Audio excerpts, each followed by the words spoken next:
hello guys ඔන්න අද අපි ගෙනා මගේ තක්කාලි ටික කැඩුවා මේ චූටි තර ටිකේ නේ තක්කාලි ගෙඩි ටික ඒක තමයි මේ ගොරකා තියෙන ගොරකා මේ චූටි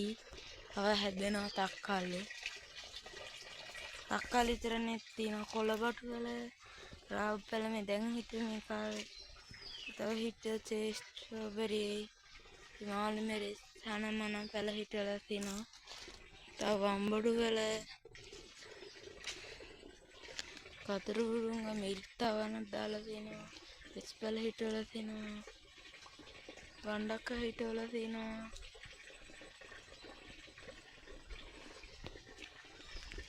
මගේ තක්කාලි ටික අන්තිමේදී කඩලා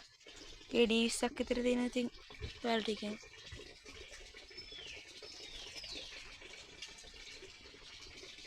वीडियो हॉन्दा है ना सब्सक्राइब कर लाइक कर शेयर कर लिया गया ना दे वीडियो का